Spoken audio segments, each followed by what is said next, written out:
Welcome to Pro Tips. Please like, share and subscribe. सही इसका material कोई development है। ज़्यादा मटेरियल डेवलपमेंट नहीं है, लेकिन मटेरियल डेवलपमेंट आ रहा है मारुति में। मारुति के नतीजे आ चुके हैं। कंसोलिडेटेड बेसिस पर देखिए, उम्मीद से बेहतर परफॉर्मेंस साफ नजर आया है। मुनाफा है 1875 करोड़ का।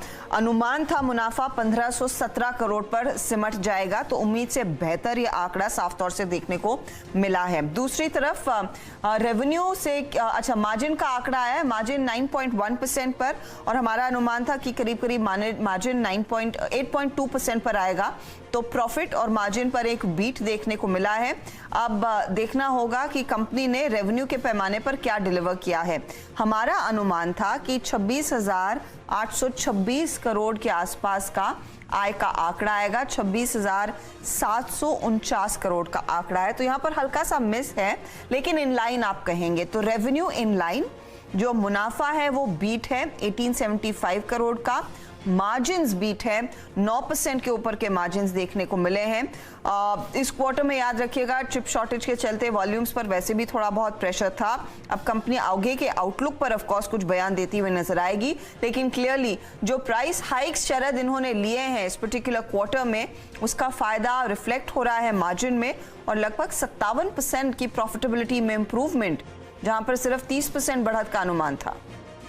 जी बिल्कुल, बॉटम लाइन के लेवल पे बहुत बढ़िया आउट परफॉर्मेंस है। एक्सपेक्टेशन से करीब 3-3.25 बिलियन के आसपास की ज्यादा की प्रॉफिट है, 3-3.5 बिलियन की। तो ये रिस्पॉन्स मतलब बॉटम लाइन के लेवल पे तो नंबर्स काफी अच्छे हैं। इस सेक्टर को और इस कंपनी को क्लोजली ट्रैक करते हैं एक्सिस सिक्योरिटीज के ऑटो एनालिस्ट दर्शन गंगर भी। दर्शन, नंबर्स बढ़िया, क्या रीरेट होगा काउंटर गोइंग फॉरवर्ड या कमेंट्री का इंतजार होगा अब? सो बेसिकली जो रेवेन्यू है वो इन लाइन आया है कंपनी का, और जैसे आपने कहा कि प्रॉफिट पे काफ़ी अच्छा बीट है और margin close to around 9%। Basically street around 8.2% expect कर रहा था। तो इसमें प्राइमरी रीज़न यही है कि कंपनी के रियलाइजेशंस काफ़ी स्ट्रॉन्ग रहे हैं, और कंपनी ने जो प्राइस इंक्रीजेस दिए हैं ओवर लास्ट 2-3 क्वार्टर्स, तो वो सक्सेसफुली पास ऑन कर पाए हैं कस्टमर्स को, क्योंकि बेसिकली इनकी डिमांड काफ़ी स्ट्रॉन्ग रही है।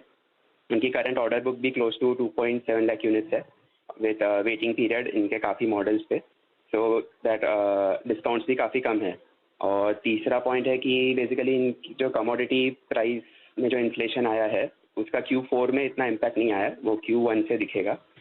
तो ये 2-3 जो मेन ट्रिगर्स थे जिसकी वजह से कंपनी मार्जिन का आउट परफॉर्मेंस कर पाई है। आगे डेफिनेटली मैनेजमेंट की कमेंट्री पे ध्यान रखना पड़ेगा। बेसिकली जो डिमांड आउटलुक है उस पे मैनेजमेंट का क्या व्यू है। दर्शन, जैसे कि आपने कहा कि अभी तो कमोडिटी का प्रेशर आना बाकी है, दैट मीन्स आपको लगता है कि अभी ये मार्जिन थोड़ा और डिप कर सकते हैं, या फिर नहीं, मार्जिन का बेस बन चुका है? तो बेसिकली आगे जाते हुए मार्जिन में थोड़ा इम्पैक्ट आ सकता है इन Q1, जो टेम्पररी रहेगा, बट Q2 से वापस इम्प्रूवमेंट आना चाहिए। इसमें एक पॉइंट ये है कि मारुति का स्ट्रॉन्ग होल्ड है हैचबैक जो एंट्री लेवल मॉडल्स है, जहाँ पे प्राइस हाइक पास करना थोड़ा डिफिकल्ट हो जाता है, क्योंकि इनका टारगेट कस्टमर को काफ़ी पिंच लगता है। तो how the company is able to calibrated price hike जो ले पाए उस पर डिपेंड करेगा, but overall I think after Q1 इनके मार्जिन वापस सस्टेन हो जाएंगे। ओके, आफ्टर Q1 मार्जिन अगर आप देखें सस्टेन हो जाएंगे।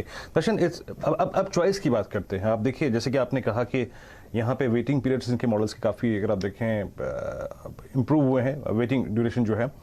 और एक और चीज़ आप कह रहे हैं कि Q1 तक आते आते अगर आप देखें मार्जिन्स भी ठीक हो जाएंगे, स्टेबल हो जाएंगे।